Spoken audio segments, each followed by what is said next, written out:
سلامونه دوستانو، بس دغه اپلیکیشن چې سرکت خطي ته تاسو وینئ سپیک نومیږي. دا اپلیکیشن څه لپاره استعمالیږي او څه ګټه لري؟ مطلب دغه اپلیکیشن د ما ورباندې کلیک خلاصېږي. دوستانو دا یو داسې ډېر ښایسته اپلیکیشن دی. دا هغه چا لپاره دی چې یا انګلیسي زده ده او یا غواړي انګلیسي زده کړي. دوستانو چې هر څومره کورسونه ووایاست او انګلیسي یو داسې ژبه ده چې تاسو یې پریکټیس نه کوئ هغه مو د یاده وځي. یا به استازي کوئ یا به مثال یو ځای کې کار کوئ انګلیسي خبرې کوئ نو خپله به هم په یاد پاتې کېږي. که دا کار ونه کړئ نو تاسو ته په یاد نه پاتې کېږي او د یاد هم وځي. دا یو ډېر ښایسته اپلیکیشن دی. که چېرته تاسو کورس کې هم یا شي خو به انګلیسي یعنې پریکټیس ډېر شي او دغه لري یعنې کولی شئ د نه استفاده وکړئ او بل کنورسیشن به ستاسو ډېر فلونټلی شي. اول چې دی راځو اول بخش ته ټاک ټو لیول سپیکر.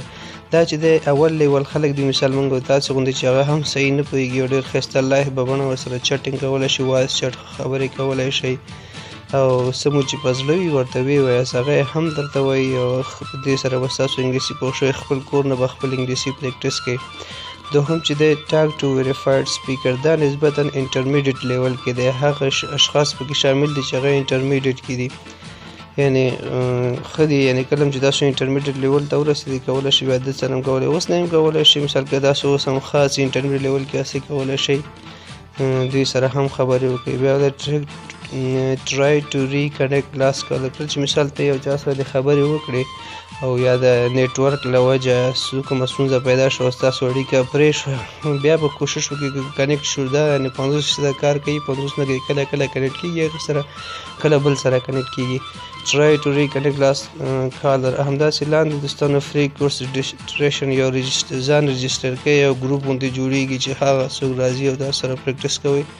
ډېر ښایسته اپلیکیشن.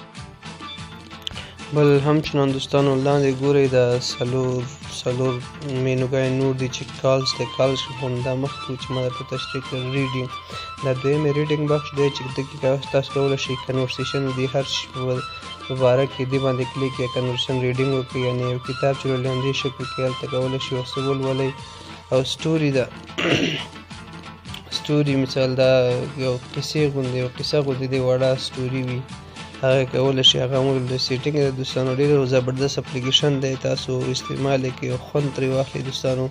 او د لینک مې په ویډیو په ډسکرپشن کې درکړی دی، کولی شئ راسئ د پلی سټور څخه ډاونلوډ کړئ او استفاده ترې وکړئ. دوستانو که چېرته تر اوسه پورې زموږ چینل هم نه وي سبسکرایب کړی سبسکرایب یې کړئ او خوا کې ورسره د زنګ نشان وښیئ چې کله موږ تاسو ته په آینده کې چې هر چیز په باره کې ټکنالوژي په باره کې نیکسټ ویډیو چې کوو نو تاسو ته به میسج درکوي او تاسو به ترې خبرېږئ. تاسو دوستانو دا فری دی، داسې فکر مه کوئ دا موږ سبسکرایب کوو موږ باندې مصرف راځي، هېڅ خبره نشته.